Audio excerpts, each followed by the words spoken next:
మొదటి సంతకం డిఎస్సి మీద పెట్టారు. ఎలా చూస్తున్నారు దీన్ని? ఏంది ఆయన చాలా చెప్తాడు కానీ ఆ అమలు జరిగినప్పుడు ఆయన చేసింది అమలు జరిగింది అనేది మేము నమ్ముతాం. అది ఆయన 2014లో చాలా చెప్పాడు అట్లాంటి. మరి మీకు తెలుసు అవన్నీ అమలు జరిగినాయా? అది ఇప్పుడేమో ఎన్నికల ప్రచారాల్లో 25,000 డిఎస్పీ పోస్టులు వదులుతాయని చెప్పారు. 16,347 పోస్టులు వదిలేరు. దీన్ని ఏ విధంగా చూస్తారు? మరి అది ఆయనకే తెలియదు. ఎందుకంటే ఫిగర్ మాత్రం చెబుతాం, పెద్ద ఫిగర్ చెప్పాడు. వాళ్ళ పేపర్లో వచ్చారు 16,000 వచ్చినాయి. మరి దాని గురించి ప్రజలు ఏమనుకుంటారు? మరి ఆయన చెప్పింది మొత్తం వదలాలి కదా. మరి ఆయన మొత్తం వదలడు. ఇప్పుడు 3 సార్లు చూసాం, 4వసారి కూడా చూద్దాం మరి ఆయన పరిపాలన ఎట్లా ఉంటుంది అన్నది. ప్రజలు కూడా మంచి పరిపాలన రావాలనే కోరుకుంటారు. అది మరి ఆయన ఎప్పుడు 2014లో ఎన్ని వాగ్దానాలు చేశాడో, ఎన్ని ఇచ్చాడో అనుభవించిన ప్రజలకు మాకు తెలుసు. అంటే గతంలో ఏం చేయలేదంటారా చంద్రబాబు నాయుడు? ఏం చేశాడో ఆయనకి తెలుసు కదా, అనుభవించిన వాళ్ళు మాకు తెలుసు కదా. అది వైసీపీ ప్రభుత్వం మరి టీడీపీ డ్రామాలు ఆడుతుందని చెప్పి కూడా కొన్ని వ్యాఖ్యలు అయితే చేస్తున్నారు. కరెక్ట్ అంటారు. డ్రామాలు అయిపోతే ఈ 150 సీట్లు ఉండేవాడికి 11 సీట్లు ఎందుకు వస్తాయి? అవన్నీ డ్రామాలు వేసిన సంగతి వాళ్ళందరికీ తెలుసు, మరి ప్రజలకే తెలుసు, మరి వాళ్ళందరికీ తెలిసిన విషయం. అవన్నీ డ్రామాలు కాకపోతే 150 సీట్లు వచ్చినాయి, 11 సీట్లకి ఎందుకు పడిపోతాయి? అంటే ప్రజల్లో వైసీపీకి ప్రభుత్వానికి వ్యతిరేకత ఉంది, అందుకోసమే ప్రజలు మాకు పట్టం కట్టారు అంటున్నారు కదా. అది అంత ఉట్టి మాటలు. ప్రజల్లో వ్యతిరేకత ఉన్నప్పుడు 150 పోయిన 100 పోయిన 50 అని రావాలి. అసలు ఒక్కొక్క ఏరియా మొత్తం తూడ్చుకుపెట్టిపోయింది కదా. కృష్ణా జిల్లాలో ఒక్క సీట్ లేదు. ఒక్కడి గెలవాలి వైసీపీ వాడు గెలిచారా? మరి కృష్ణా జిల్లాలో ఒక పక్కన కాకపోయినా ఒక పక్కనైనా ఆయన మంచి చేసి ఉంటాడు కదా. ఇప్పుడు ఆయన మంచి చేయలేదు అనేవాడు ఎవడ కనపడలా. ఇప్పుడు అమ్మఒడి అన్నాడు, పెన్షన్ పెంచాడు, ఇంకోటి ఏదోటి ఆయన చాలామందికి మంచిగా చేశాడు. ఆ మంచి వలన ఆయనకి ఓట్లు వేస్తానన్న ధీమాతో ఆయన ఏవో చెప్పాడు. ఈయన ఏ చెప్పాడు, ఆడవాళ్ళు వచ్చారో మాకే గుద్దేశారని వైసీపీ వాళ్ళంతా అనుకున్నారు. కానీ వీళ్ళు వెళ్ళి గుద్దిని సైకిల్కి గుద్దారు, వైసీపీకి గుద్దల. అది చంద్రబాబు నాయుడు గారు ప్రమాణ స్వీకారం చేసి నిన్న బాధ్యతలు స్వీకరించారు. ఎన్నికల ప్రసారాల్లో డిఎస్సి పైన సంతకం పెడుతున్నారు. మొదటి సంతకం దాని మీద పెట్టారు. ఎలా అనిపిస్తుంది? Very good. ఈజ్ ప్రామిస్ నెరవేర్చుకుంటున్నాడు. ఇదే మరి ముందు అన్ని విషయాల్లో ప్రామిస్ నెరవేర్చుకుంటే ప్రజలు సంతోషిస్తారు. ఎన్నికల ప్రచారాల్లో చంద్రబాబు నాయుడు గారు 25,000 డిఎస్సి పోస్టులు అని చెప్పారు. అవును. నిన్న 16,347 పోస్టులే చేశారు. దీనిపైన వైసీపీ వాళ్ళు చంద్రబాబు నాయుడు మోసం చేశాడంటూ కూడా విమర్శిస్తున్నారు. ఈ విమర్శలు ఎలా చూస్తారు? వైసీపీ వాళ్ళు కూడా ఆల్రెడీ 10,000 పోస్టులు ఇంతకుముందు వాళ్ళు నోటిఫికేషన్ ఇచ్చినారు. మళ్ళీ ఇప్పుడు ఒక 16,000 ఈయన నోటిఫికేషన్ ఇచ్చినాడు. వాళ్ళు నోటిఫికేషన్ ఇచ్చి ఎన్నికల విషయంలో మరి సాధించలేక పక్కకు పోయినారు. ఈయన దాన్ని మొదలుపెట్టినాడు. కాబట్టి ఎనీహౌ ప్రస్తుతానికి నిరుద్యోగులకి ఒక ఆశ ఈ 16,000 పోస్టుల విషయంలో. కాబట్టి దీన్ని మెచ్చుకోవాల్సిన విషయమే. వైసీపీ వాళ్ళు అంటున్నారు మొదట్లోనే చంద్రబాబు నాయుడు మోసం చేశాడు అని చెప్పి. ఎలా మోసం చేసినట్టు? సంతకం పెట్టినాడు కదా డిఎస్సి నోటిఫికేషన్ మీద. మరి సంతకం పెట్టిన తర్వాత మనం మోసం అని ఎట్లా అంటాము? అంటే ఎన్నికల హామీలో 25,000 ఇస్తా అన్నాడు, మొదట్లోనే 16,000 అని చెప్పాడు కదా అని చెప్పేసి వైసీపీ వాళ్ళు అయితే చేస్తున్నారు. కరెక్టే. దానికి మరి వాళ్ళ సమాధానం పార్టీ పరంగా ఎలా ఉంటుందో మనం చెప్పలేం కదా.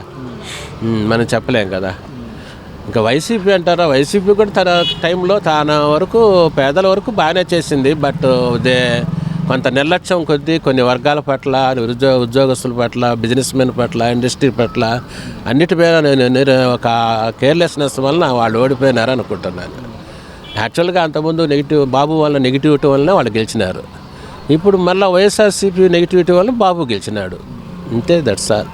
ఇందులో నిన్న చంద్రబాబు నాయుడు గారు 16,347 డిఎస్పీ పోస్టులో అందులో 6,100 వైసీపీ ప్రభుత్వం ఇచ్చిందని చెప్పేసి కూడా వైసీపీ వాళ్ళు అయితే చెప్తున్నారు. కానీ వాటిని నాకైతే తెలియదు, కానీ వాటిని రద్దు చేసినారని చెప్పి నా వినికిడి.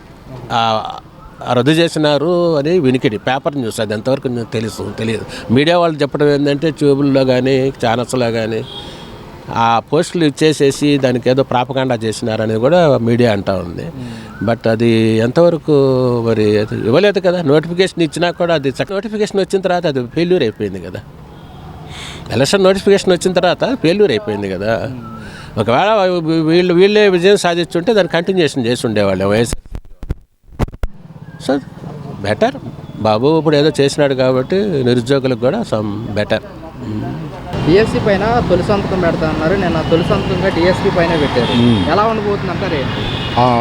యాక్చువల్గా వాళ్ళు ఏదో 50,000 అని ఏదో చెప్పినట్టున్నాడు పాత ముఖ్యమంత్రి వెళ్ళిపోయిన ఆయన.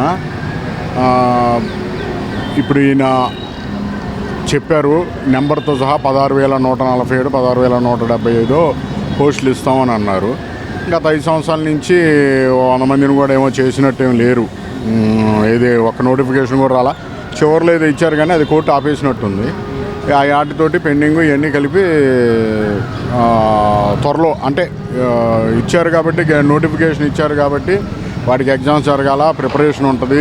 ఇప్పుడు ఆల్రెడీ ఒక 5 years నుంచి వెయిటింగ్ చేసేవాళ్ళు డిఎస్సి రాసేయడానికి.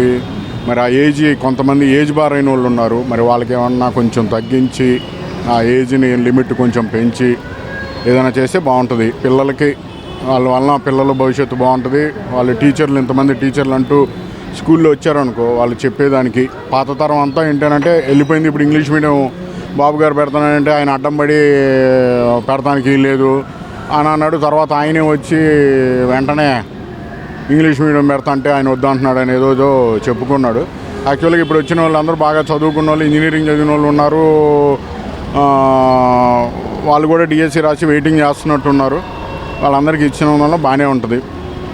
చంద్రబాబు నాయుడు గారు తొలి సంతకంతోనే మోసం చేశారని వైఎస్ఆర్సీపీ వాళ్ళు అయితే ఇప్పుడు యాక్చువల్గా పదవి పోయినప్పుడు ఏం మాట్లాడతారో తెలియదండి. ఇక ప్రతిదీ తప్పే అని అంటాడు ఆయన. 5 ఏళ్ళు ఆయన ప్రతిపక్షంలో ఉన్నాడు. 2014 నుంచి 2019 దాకా ప్రత్యేక హోదా అని ధర్నాలు చేశారు. రోడ్లు ఎమ్మడ కూర్చున్నారు, తిరిగాడు, నడిచాడు, చేతులు ఎత్తుకు దండాలు పెట్టాడు, ముద్దులు పెట్టాడు, తలనేమిరాడు. ఒకటని కాదు, ఇక ఏమిట్రా చేయబోయింది అంటే ఏదో చేయింది అంటే ఏదో ఉంటుంది సామెత ఉన్నట్టుగా. వీటన్నిటినీ జనం నమ్మేసి వామ్మో ఈయన వచ్చేస్తే వాళ్ళ నాన్నకన్నా బాగా చేస్తాడేమో అని. ఇప్పుడు చంద్రబాబు నాయుడు తప్పేం చేయలే నాకు తెలిసి 4 ఏళ్ళలో. నోట్లు రద్దయినా కూడా డబ్బులు దొరికినాయి మనకి. ప్రతి ఇంటికి ఇద్దరు పని చేసుకున్నా చీర 500 600 తెచ్చుకునే వాళ్ళు 1200. నెలలో 20 రోజులు 25 రోజులు 4 ఆదివారాలు తీసేసినా ఆ 20 రోజులు పని చేసినా ఇంటికి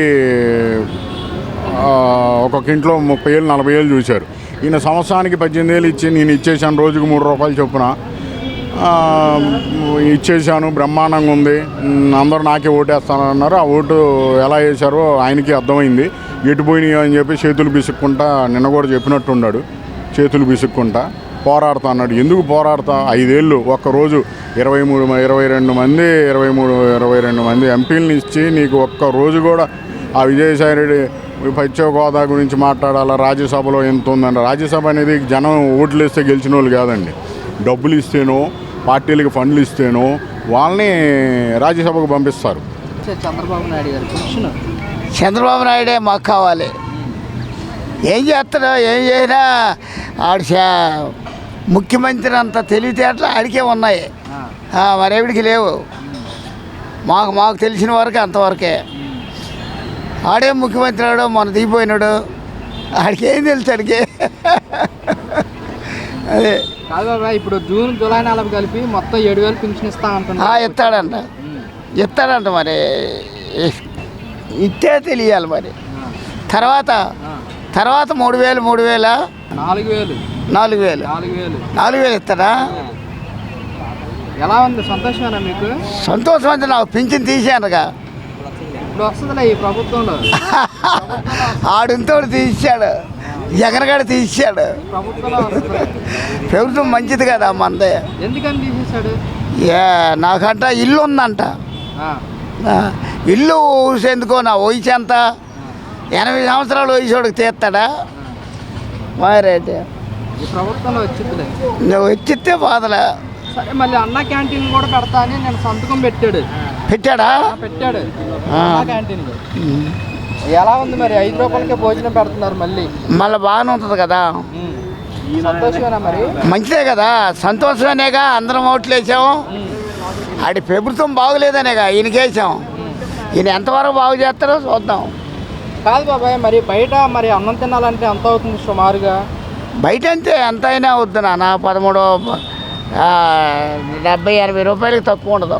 మరి ఇక్కడ 5 రూపాయలకే పెడుతున్నారు. 5 రూపాయలకే పెడతాను అంతే, మరి అది మంచిదేనమ్మా.